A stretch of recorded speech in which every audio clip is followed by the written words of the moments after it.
Assalamualaikum warahmatullahi wabarakatuh. Kami dari kelompok 6 akan membahas tentang penerapan gelombang cahaya dalam bidang kesehatan, yaitu MRI. Sebelum kita mulai, mari kita memperkenalkan diri.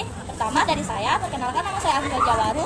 Saya Siti Nur Ramdesari. Perkenalkan, nama saya Martin Luther. Perkenalkan, nama saya Nabila Ular Hasanah. Perkenalkan, nama saya Irian Sidika.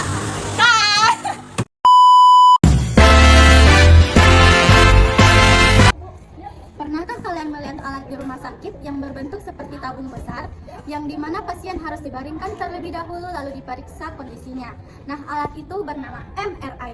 Apa sih MRI itu? MRI atau Magnetic Resonance Imaging merupakan teknologi medis yang digunakan untuk menghasilkan gambar bagian dalam tubuh secara detail dengan memanfaatkan medan magnet kuat dan gelombang elektromagnetik, khususnya gelombang radio.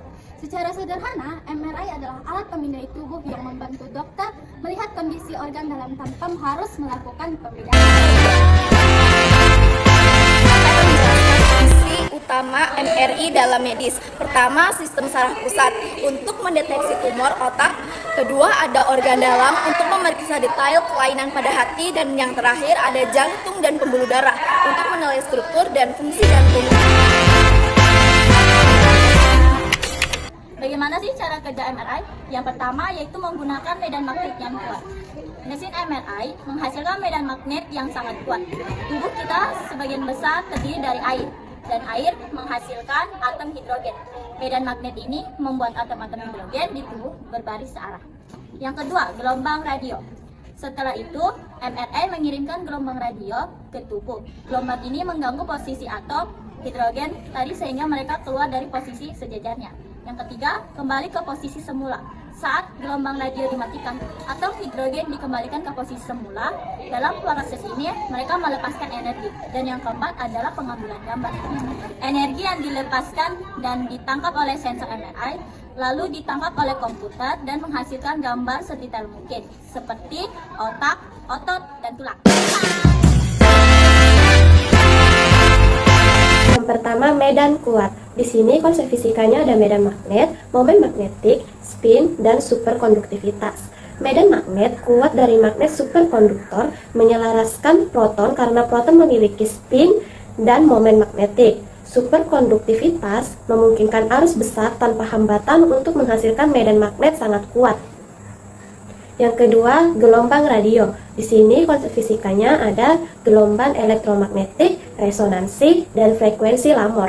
Penjelasannya, gelombang radio dengan frekuensi tertentu atau frekuensi lamor menyebabkan resonansi sehingga proton menyerap energi dan berubah arah. Yang ketiga, ada sinyal dideteksi. Konsep fisikanya relaksasi T1, relaksasi T2, dan induksi elektromagnetik. Saat proton kembali ke keadaan semula atau relaksasi, mereka memancarkan sinyal radio. Sinyal ini ditangkap kumparan melalui induksi elektromagnetik.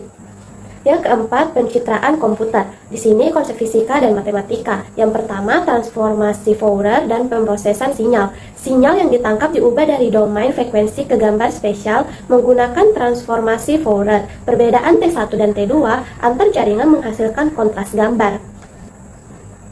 Kelima, kumparan gradien. Konsep fisika, yang pertama gradien medan magnet, superposisi medan magnet, dan yang ketiga gaya Lorentz.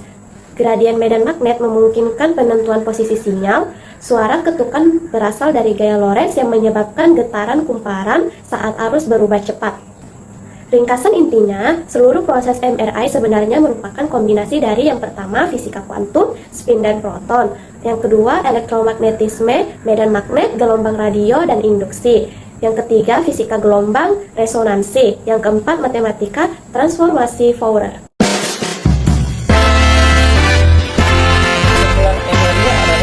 Teknologi pencitraan medis yang menggunakan medan magnet dan gelombang radio untuk menghasilkan gambar detail bagian untuk mendiagnosis berbagai dalam tubuh. Alat ini sangat penting tanpa pembedahan penyakit secara akurat dan aman dan tanpa pembedahan.